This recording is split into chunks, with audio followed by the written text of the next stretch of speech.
the seat she earned. There are moments in life when a single sentence, spoken carelessly in a crowded room, can unravel an entire empire built on money and arrogance.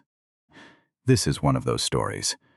It happened on a Friday evening, on a plane that was supposed to take off on time in a city that never sleeps and never forgives easily. And it happened because one woman believed her wealth gave her the right to decide who deserved to sit beside her. Chicago O'Hare International Airport was a living organism that night. Thousands of feet shuffling across polished floors, suitcase wheels clattering like distant thunder, the overhead announcements blending into a low electronic hum. Terminal C buzzed with the restless energy of a Friday rush, everyone trying to escape the city before the weekend swallowed their plans. At gate 22, half hidden behind a pillar, sat a 17-year-old girl named Maya Coleman. She wore a simple navy blazer over a white blouse, her hair pulled back neatly, a pair of thin wire-framed glasses resting on her nose. On her lap was a thick dog-eared copy of a journal on aerospace propulsion systems, and beside her, a yellow legal, pad-covered edge-to-edge in handwritten equations. Every few minutes, she underlined something, murmured to herself, then kept writing. Maya wasn't just any teenager killing time before a flight. She was one of only 6 students selected nationwide to represent the United States at the International Youth Aerospace Symposium in Geneva, Switzerland. Her ticket, tucked safely inside a leather passport wallet, was the product of 3 years of sleepless nights, science fairs, and a stubborn refusal to let anyone tell her that a girl from a modest Chicago neighborhood couldn't dream about airplanes for a living. She didn't notice the woman approaching until the woman's voice cut through the terminal like a blade through silk. "No, Marcus," I said, "the international departures, not domestic." Honestly, do these people not train their drivers at all? The voice belonged to Victoria Whitmore. She moved through the terminal, the way a storm moves through a quiet town, loud, sudden, and utterly convinced of its own importance. Her ivory cashmere coat swept behind her like a cape. A crocodile leather tote hung from one shoulder, and despite the fact that she was indoors at 7 in the evening, she wore a pair of oversized designer sunglasses pushed up into her perfectly styled blonde hair. She was still talking loudly into her earpiece as she cut straight through the boarding line, shoving past waiting passengers without so much as a glance. Her tote bag caught Maya's shoulder as she passed, sending the yellow legal pad spinning to the floor, pages scattering like startled birds. Victoria didn't stop. She didn't even turn her head. People just stand around blocking the walkway with zero awareness. She muttered into her phone and kept walking. A middle-aged man in a rumpled suit knelt down to help Maya gather her papers. "You all right, kiddo?" "I'm fine, thank you," Maya said softly, though her heart was hammering. She smoothed the crumpled pages back into order, took a slow breath, and reminded herself, as she always did, that she would not let one rude stranger steal a single second of the most important night of her life. When the gate agent finally called for first-class boarding, Maya rose, shouldered her backpack, and walked down the jet bridge toward Meridian Airlines Flight 5FN, a non-stop overnight service to Geneva. The cabin greeted her with cool, recycled air and the soft blue glow of ambient lighting. Wide leather seats lined the aisle like thrones.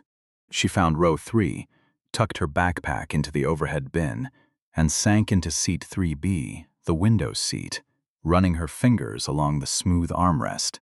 For one quiet, perfect moment, she let herself feel something she rarely allowed: pride. She had earned this seat.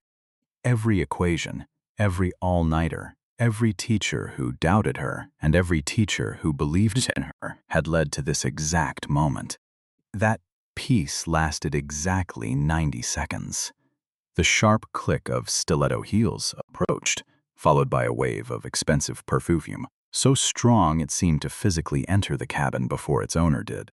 Victoria Whitmore stopped at row 3, glanced down at her boarding pass, then up at seat number 3B, and froze. The professional, camera-ready smile she'd worn, walking past the flight crew, vanished instantly, replaced by something colder. Her eyes swept over Maya from head to toe with open, undisguised disdain. She looked at her ticket, seat 3A, the aisle seat, directly beside Maya. She did not sit down. She did not move to store her bag. She simply stood in the aisle, blocking the flow of boarding passengers behind her, staring at Maya as though the girl were an insect that had wandered into the wrong garden. "Hello," Maya offered quietly, forcing a small, polite smile, despite the unease crawling up her spine. Victoria said nothing. She turned her head slowly, scanning the cabin for a flight attendant, her lips pressed into a hard, disgusted line. "Excuse me. Excuse me!" Her voice rose sharply enough that heads turned in the first 4 rows. A young flight attendant named Jordan Pierce, who had been assisting an elderly passenger a few rows ahead, hurried back down the aisle, smoothing his uniform vest. "Yes, ma'am?" "How can I help?" Victoria gestured toward Maya without actually looking at her, as though pointing at something distasteful on the floor. "There has been a catastrophic seating error. I need it corrected immediately, before the rest of this plane boards." Jordan blinked, glancing between the two of them. "I'm sorry. What seems to be the issue?" "The issue," Victoria said, dropping her voice into a theatrical, carrying whisper, "is that I paid nearly $9,000 for a first-class ticket, and I am expected to sit for an 11-hour international flight next to." She jabbed a manicured finger toward Maya without meeting her eyes. "A child. Teenager who clearly does not belong in this cabin." The words landed like a slap. The soft hum of the cabin, muted televisions, the clink of ice and welcome drinks, died into silence. Passengers in rows 2 and 4 leaned around their seat partitions to watch. A businessman across the aisle in seat 2A, a heavy-set man named Frank Sullivan, lowered his newspaper, his jaw tightening. Jordan kept his voice carefully professional. "May I see your boarding pass, miss?" Maya's hands trembled slightly as she handed it over. Jordan checked it against his tablet and nodded firmly. "Everything is in order." "This is Maya Coleman, assigned to seat 3B. Her ticket is completely valid." Victoria let out a short, mocking laugh. "Oh, please, look at her. She's practically wearing a school uniform." She probably wandered up from economy, or her family used some kind of loyalty point scheme to sneak her in here. There's no way a girl like that has a legitimate first-class ticket. "I want her identification checked immediately. She's disrupting the atmosphere of this cabin, and frankly, I find the whole situation deeply suspicious." Every person listening understood exactly what was happening. This was never about age. It was about the color of Maya's skin. And everyone in that cabin, everyone except Victoria, could feel it hanging in the recycled air like smoke that wouldn't clear. Maya stared straight ahead at the seatback screen, jaw tight, refusing to let a single tear fall in front of this woman. She had spent her whole life being told that hard work and good manners would protect her from moments exactly like this one. And yet here she was, being dissected in public before the plane had even left the gate. "Ma'am," Jordan said, his tone noticeably cooling, "I've verified her ticket. It's completely legitimate. I need you to take your seat so we can continue boarding. You're blocking the aisle." "I will do no such thing," Victoria snapped, color rising in her cheeks. "I am a Diamond Elite member of this airline. My husband is Richard Whitmore of Whitmore Global Logistics. We flies it exclusively, and I refuse to sit beside a juvenile delinquent who probably doesn't even know which fork to use up here." Lady Frank Sullivan finally said from across the aisle, folding his newspaper down hard enough to snap. "Sit down and stop embarrassing yourself. Kid hasn't said one word to you." Victoria whirled on him, eyes blazing. "This is not your business, sir. I know my rights as a paying customer." She spun back to Jordan. Get your supervisor, get the purser, get the captain himself if you have to. I want this child moved to economy, or the crew lounge, or the cargo hold for all I care, but she is not staying in this row. Jordan took a measured step back. I'll get my supervisor. But I want to be clear, we do not relocate passengers based on requests like this. We'll see about that, Victoria hissed, crossing her arms and planting herself in the aisle like a fortress wall, completely indifferent to the growing line of exhausted coach passengers stacking up behind her in the jet bridge, all of them delayed because one woman refused to sit beside a child she had decided on site did not belong. Within 90 seconds, the lead flight attendant arrived. A composed, sharp-eyed woman named Denise Carter, 22 years into her career and unshaken by anything short of engine failure. She listened patiently while Victoria repeated her grievances, painting herself as the victim of an uncooperative, hostile crew. Then Denise turned to Maya.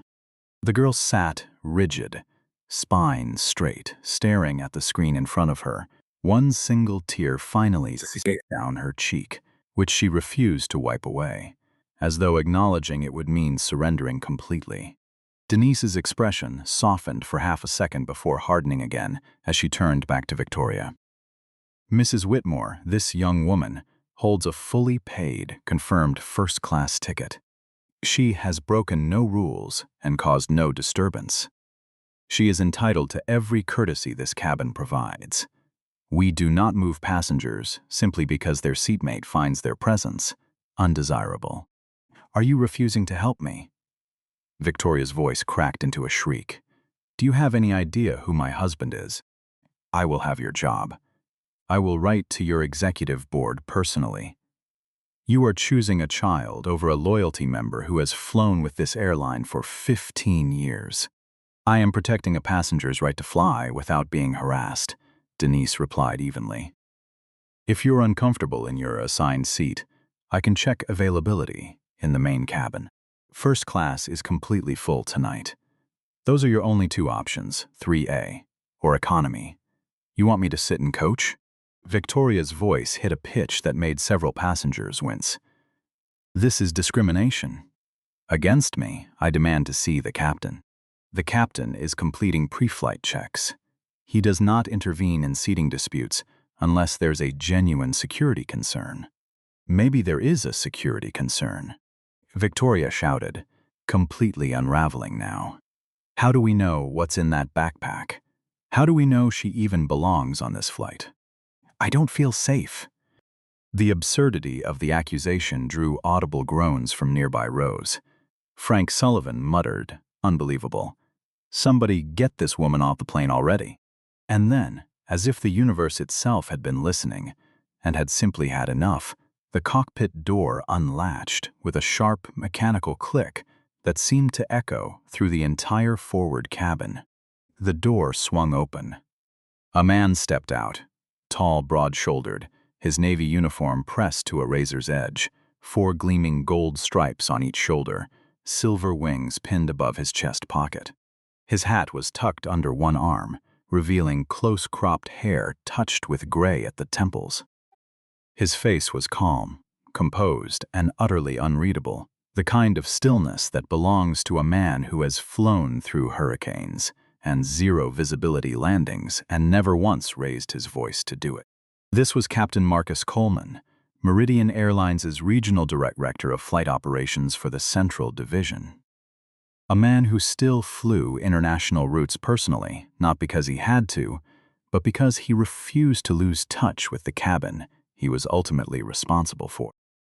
The temperature in the cabin seemed to drop several degrees the instant he stepped into the aisle. 20 conversations died at once. He took in the scene in a single sweeping glance. Jordan standing defensively, Denise holding her ground, a red-faced, hyperventilating woman in designer clothing, and then, finally, his eyes landed on seat 3B, on his daughter, on the tear sliding down her cheek, on her white-knuckled grip around her pen. Something shifted behind his eyes. Not an explosion, nothing so simple as anger. It was colder than that, quieter, Far more dangerous. He walked forward with slow, deliberate steps, stopping directly in front of Victoria, towering over her. "Purser Carter," he said, his voice a deep, level baritone that carried effortlessly through the silent cabin. "Would you explain to me why there is a disturbance in my cabin, and why this woman is shouting at my daughter?" The words hit the air like a drop in cabin pressure. Victoria's mouth opened. Nothing came out. Her raised hands slowly lowered to her sides. The color drained from her face so completely that her expensive bronzer suddenly looked garish against her pale skin. She looked up at the 4 gold stripes, at the calm, terrible authority radiating off this man, and then down at the 17-year-old girl she had just spent 10 minutes humiliating. And for the first time, she actually looked at her. Really looked. The same sharp jawline, the same steady, intelligent eyes. The cabin didn't just go quiet. It froze solid. I. Victoria stammered, her voice stripped of every ounce of its previous fire. "There's been a misunderstanding, Captain. A profound misunderstanding. I had no idea she was your daughter. And if you had known," Captain Coleman said, his voice dropping another degree colder, "would that have made your behavior acceptable? Is basic human decency something you only extend to people you believe are connected to power? No. Of course not. She looked so young, and in first class, one expects a certain kind of environment." "Purser Carter," he said, cutting her off entirely, still not raising his voice. "Give me your report. What happened here?" Denise straightened. "Captain?" Mrs. Whitmore approached her assigned seat and immediately demanded that your daughter be relocated. She stated the girl didn't belong in this cabin, implied her ticket was fraudulent, and referred to her repeatedly as that and a child. When we confirmed the ticket was valid and she would not be moved, Mrs. Whitmore refused to sit down, blocked the boarding process, and explicitly stated she felt unsafe with your daughter seated beside her. A collective gasp rippled backward through the cabin, then further, into the economy line, still waiting in the jet bridge, the story passing mouth to mouth like electricity through wire. Captain Coleman turned his head slowly toward Maya. He saw the way her shoulders curled inward, the aerospace journal clutched to her chest like a shield. For one fraction of a second, the composed captain slipped, and underneath it stood only a father, jaw tightening, a muscle flexing in his cheek. Then, just as quickly, the mask returned, and he turned back to Victoria. "A security threat," he repeated slowly, letting the words hang. "My 17-year-old daughter, who is currently reading an aerospace engineering journal on her way to represent the United States at an international science symposium, is, in your professional assessment, a security threat." "I misspoke," Victoria said weakly. "I have high blood pressure, Captain, the stress of the terminal. You did not misspeak." Frank Sullivan cut in from row 2, unable to bite his tongue any longer. "You looked at a black teenage girl sitting in first class and decided instantly that she was a criminal. Own it." "How dare you?" Victoria snapped, some flicker of her old fire returning despite her collapsing position. "I don't answer to you. I am the wife of Richard Whitmore. Whitmore Global Logistics moves freight for half the airlines on this continent." "I don't care if you're married to the President of the United States," Captain Coleman said. And this time the cabin actually flinched at the sudden, absolute finality in his tone. He took one final step forward, closing the last of the distance between them. "Under federal aviation regulations, as pilot in command of this aircraft, I hold final authority over the safety and conduct of everyone on board. You have harassed a passenger. You have refused crew instructions. You have delayed the boarding of over 300 people for a personal prejudice you couldn't even be bothered to disguise." Victoria's eyes went wide with genuine terror as the trap she had built for herself finally closed around her. "Captain, please, I'll sit down, I'll apologize, we can just forget this ever." She reached toward Maya as if to pat her arm in some hollow gesture of reconciliation. Captain Coleman moved his body smoothly between them before her hand could land, an immovable wall of navy fabric and gold stripes. "Do not touch her," he said quietly. It was not a request. Victoria yanked her hand back as though she'd touched a live wire, glancing desperately around the cabin for a single sympathetic face. She found none. Every passenger stared back with open, unmasked disgust. "Purser Carter," Captain Coleman said, turning slightly, his tone now clinical, detached, official. "Mrs. Whitmore has stated she feels unsafe aboard this aircraft. Her conduct, harassment of a minor, refusal to comply with crew instructions, and disruption of the boarding process constitutes a Level 1 disturbance under our threat protocol. She is a liability to the safe and orderly operation of this flight." No, wait. Victoria's voice cracked into a high, desperate whine. "You are being denied boarding, Mrs. Whitmore. You will not be flying to Geneva on my aircraft tonight." "You can't do this!" she shrieked, all pretense of sophistication finally shattering completely. She stamped one designer heel against the cabin floor like a furious child. "I have an $8,000 non-refundable ticket. I have a gala in Geneva tomorrow night. My husband will destroy this airline." "Your husband can call customer service in the morning," Captain Coleman replied evenly. "Right now you are delaying my departure. Denise, please contact the gate. Have security assist Mrs. Whitmore with her immediate disembarkation." "Already on it, Captain," Denise said, reaching for the interphone. "I am not moving," Victoria declared, gripping the headrest of seat 3A with both hands as though anchoring herself against a hurricane. "I paid for this seat. I will sit in it.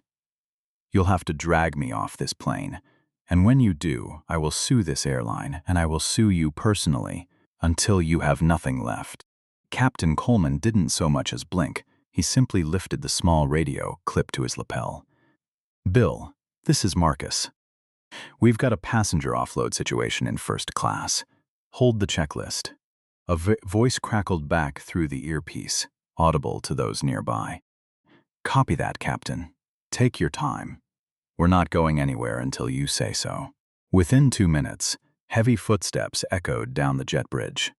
2 airport security officers, Officer Daniel Reyes and Officer Patricia Nguyen, stepped aboard, tactical belts creaking, followed by Rosa Alvarez, the lead gate agent, wearing an expression that made clear she had heard everything already and was thoroughly unimpressed. "Captain," Officer Reyes said with a respectful nod, "We got the call. What's the situation? This passenger has been denied boarding for abusive conduct toward a minor and refusal to comply with crew instructions. She is refusing to disembark voluntarily." Officer Nguyen turned to Victoria, still gripping the headrest, knuckles bone white. "Ma'am, the captain has denied you transport on this aircraft. You need to gather your belongings and come with us." "Do you have any idea who I am?" Victoria's voice cracked painfully across the cabin. "This is a setup. This is retaliation, because I simply asked for a seat change. This is illegal." "Ma'am," Officer Reyes said, his tone flattening into something entirely professional and entirely unmoved, "if you do not release the seat and walk off this aircraft voluntarily, we will place you in restraints and remove you under federal charges of interfering with a flight crew. That carries a fine of up to $35,000 and possible jail time. You have 5 seconds to decide." The weight of those words, restraints, federal charges, jail time, finally cracked through every last layer of Victoria's armor. She looked at the officers. She looked at Captain Coleman's stone-still face, and then she looked, one last time, at Maya, who sat quietly, watching the slow, complete unraveling of the woman who had tried, 20 minutes earlier, to make her feel small. Victoria broke. A single sob tore loose from her throat. Her hands slid off the leather headrest. Trembling, she bent down, gathered her crocodile tote from the floor, and didn't even bother retrieving the cashmere coat that slipped from her shoulders. It dragged behind her across the carpet like a surrendered flag as she was walked toward the exit. The moment she stepped past the last row of first class and into the jet bridge, lined with exhausted coach passengers who had heard every second of the ordeal through the open door, a single slow clap started near the front. Frank Sullivan, then the man in seat 2B joined in, then the couple in row 4. Within seconds, it had rolled backward through the entire cabin and out into the jet bridge itself, dozens of strangers applauding.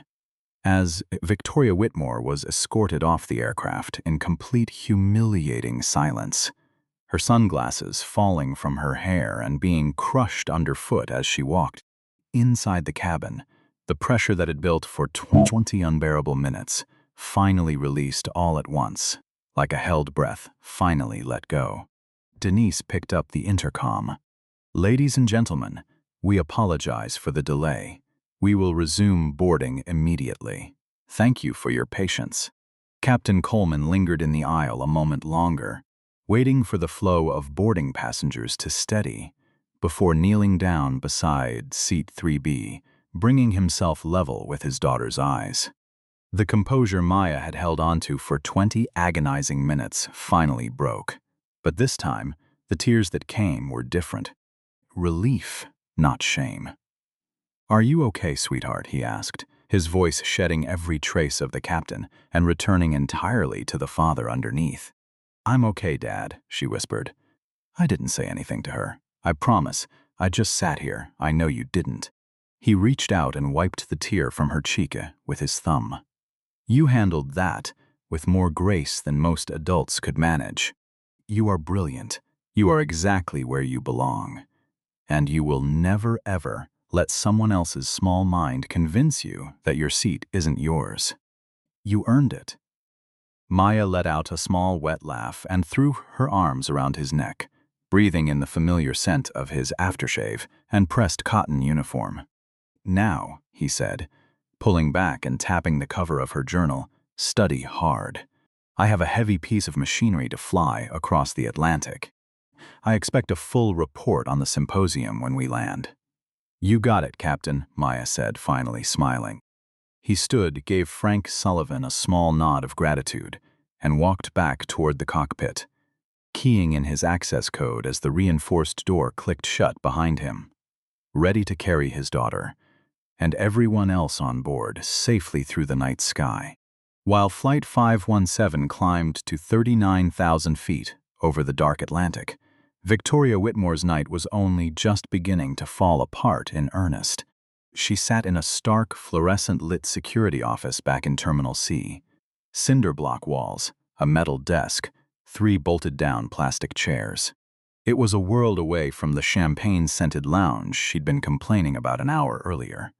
Her Hermes, tote and ruined cashmere coat sat in a crumpled pile on the floor beside her. Without her sunglasses, her mascara had streaked down both cheeks and her face looked older, harder, and utterly hollow. Officer Reyes sat across from her, typing the incident report with maddening, unhurried patience. "How long do I have to sit here?" Victoria finally asked, her voice raspy, stripped of all its earlier command. "I missed my flight. I have a reservation in Geneva tomorrow. Can I please just book another ticket and leave?" "You can leave once the airline finishes its paperwork," Reyes said without looking up. This was logged as a Level 1 disruption. The FAA reviews those for potential civil penalties. "Civil penalties," Victoria repeated, her chest tightening. "How much?" "Up to $35,000. And the gate agent is preparing a separate document about your future status with this airline." The door opened. Rosa Alvarez stepped in holding a manila folder, her expression one of pure, restrained professional satisfaction. 15 years working the gates had taught her to recognize every flavor of entitled passenger there was. But what she'd heard about tonight had disgusted the entire ground crew. She slid a single sheet of paper across the desk. "Mrs. Whitmore, that is a formal notice of denied boarding and trespass." As of tonight, Meridian Airlines is revoking your Diamond Elite status, voiding all accumulated miles, and placing you on our permanent no-fly list. You are banned for life from this airline and every partner carrier in our alliance. Banned for life? Victoria's voice cracked. You can't do that. I'm a paying customer. My husband's company spends hundreds of thousands of dollars a year with this airline. Actually, Rosa said, entirely unmoved, we can. We're a private company, and we reserve the right to refuse service to anyone who threatens our staff or passengers. Captain Coleman has already filed a formal complaint. The purser corroborated it, and 3 first-class passengers have submitted written statements describing exactly what you said to a minor tonight. The decision is final. My husband is going to destroy you, Victoria hissed. Though the threat came out thin and desperate, the reflex of a woman who had spent her entire adult life hiding behind someone else's name and someone else's money. She grabbed her phone with shaking hands, nearly dropping it twice before dialing.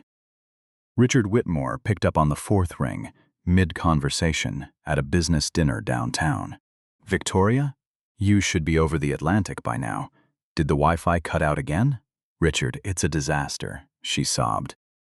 They kicked me off the flight. Security dragged me off like a criminal. And now they're saying I'm banned for life. A long pause. The restaurant noise faded as he stepped into a quieter hallway. Who kicked you off? Why the pilot? Victoria cried. He was completely unreasonable. I asked to switch seats because I was next to some teenage girl. She clearly didn't belong up there, Richard. I just wanted a little peace. And the pilot lost his mind and claimed she was his daughter. The silence that followed stretched so long Victoria thought the call had dropped. Richard? Richard, are you there? Call the executive office right now. 10. Tell them you're pulling every contract we have with them. When Richard finally spoke, his voice had gone flat and cold in a way she had never heard from him before. Let me make sure I understand this correctly. You caused a scene in first class because you didn't want to sit next to a black teenager. I was concerned about security. Stop talking. The words cut like a blade. You threw a tantrum on a Meridian flight, and you did it in front of witnesses. Did you get the captain's name? Coleman, she whispered. Marcus Coleman. Another pause, longer and heavier than the first. You have no idea what you've done, Richard said quietly, his voice trembling with barely controlled fury. Marcus Coleman isn't just some pilot, Victoria. He's the regional director of flight operations for the entire Central Division. He sits on the operational advisory board that decides which freight contracts get approved for expansion. Whitmore Global Logistics has spent the last 9 months negotiating a $60 million cargo partnership with Meridian, a contract that needs sign-off from the exact division he oversees. The floor of the security office seemed to tilt beneath Victoria's feet. Richard, I didn't know. You never know anything, he snapped, no longer bothering to lower his voice. You walk through the world treating people like furniture because you think my money makes you untouchable. You didn't just get yourself banned from an airline tonight. You just put my entire company's future in the hands of the man whose daughter you humiliated. Do you understand what you've done? Richard, please, you have to fix this. I can't even get back into the terminal. How am I supposed to get to Geneva? You're not going to Geneva, he said, ice in every syllable. Take a cab home. Don't call my office tomorrow. I'll be spending the next week on the phone with our lawyers, trying to convince Meridian's board not to cancel a deal that took a year to build. If this contract collapses because of what you did tonight, Victoria, missing a gala in Switzerland will be the very least of your problems. The line went dead. Victoria stared at the blank screen in her hand, the full weight of her circumstances finally settling over her like a suffocating fog. No leverage. No one to call. Her name meant nothing in this room. Her status meant nothing on this airline, and the man she had married, the man whose name she had used like a weapon all night, had just hung up on her. She picked up the pen on the metal desk with trembling fingers and signed the trespass notice. 20 minutes later, Officer Reyes walked her out through the sliding glass doors of Terminal C into the humid Chicago night. Private cars and black town cars glided past the curb, picking up other, more important people. With nowhere else to go, Victoria dragged her own luggage to the very back of the standard taxi line and stood there, alone, stripped of every title she'd spent her whole life polishing. 9 hours later, the wheels of the Boeing 777 kissed the runway at Geneva Airport with a smooth, practiced landing that drew scattered applause from the weary cabin. In seat 3B, Maya woke slowly, stretching after the deepest sleep she'd had in weeks. The terror of the boarding gate, long since replaced by the gentle hum of the engines and the quiet comfort of finally being airborne, exactly where she belonged. As the plane taxied toward the gate, Jordan stopped by her row and handed her a small, ribbon-wrapped box of Swiss chocolates from the first-class galley. "Welcome to Geneva, Maya," he said warmly. "The whole crew's proud to have had you on board. Good luck at the symposium." "Thank you," she said, her chest swelling with something warm and steady. "Thank you for everything." When the seatbelt sign chimed off and she stepped off the aircraft, her father was waiting by the cockpit door, still in uniform, finishing his post-flight paperwork. He gave her a quiet wink, their private signal, just between the two of them, before turning back to his checklist. Maya smiled and walked out into the bright, unfamiliar energy of a new city, ready for whatever came next. 2 days later, the grand auditorium at the University of Geneva's science campus was packed with some of the brightest young minds in the world, along with professors, engineers, and aviation researchers from a dozen countries. Vaulted ceilings, dark wood paneling, and a massive projection screen dominated the stage. Maya stood behind the podium in a sharp navy suit, her voice steady and clear as she walked the audience through her research on microvortex generators and their impact on commercial jet fuel efficiency. She wasn't simply reciting facts. She was commanding the room, fielding tough questions from seasoned professors with the calm precision of someone twice her age. In the third row, out of uniform for the first time in days, sat Marcus Coleman. Dressed in a simple charcoal suit, he looked, to any stranger, like just another proud parent in the audience. But his pride ran far deeper than most people in that room could ever understand. He remembered his own beginning, a kid from Chicago's South Side staring up at airplanes, dreaming of the cockpit long before anyone believed a boy like him would ever sit in one.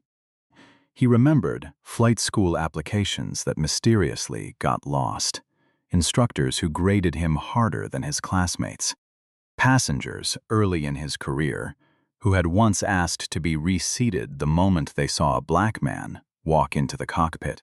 He had endured every bit of it, breaking through ceiling after ceiling on nothing but relentless excellence, so that his daughter would never have to fight the same battles from scratch. When Victoria Whitmore had tried to make Maya feel small in that cabin, it hadn't just been an insult toward a stranger. It had been an attack on everything he had spent his life building. But watching his daughter now, commanding a room full of experts twice her age, he understood something with complete certainty. Victoria Whitmore had already lost. Prejudice had met brilliance head-on, and brilliance hadn't even had to try. When Maya finished her presentation, the auditorium rose into thunderous applause. Several professors stood, genuinely moved by the depth of her work. Maya's eyes scanned the crowd until they found her father, and he gave her one slow, deliberate nod, the highest approval a captain could offer. That evening, after Maya was awarded top honors in aeronautical innovation, father and daughter stood together by the enormous glass windows of the departure terminal, watching aircraft taxi and climb into the darkening sky.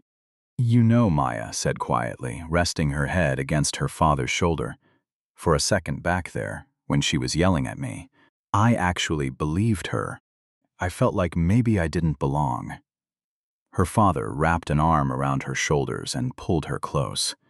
That's the biggest lie people like her will ever try to sell you.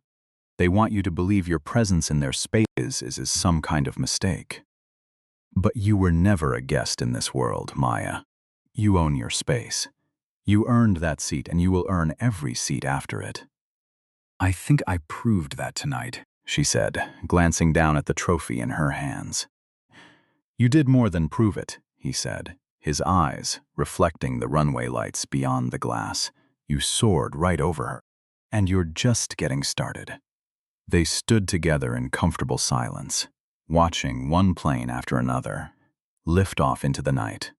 Maya knew, even at 17, that she would meet other Victoria Whitmores in her life. People who would try to diminish her out of their own smallness and insecurity. But she also knew, standing beside the man who had taught her how to fly before she ever set foot in a cockpit, that she carried something no one could ever take from her.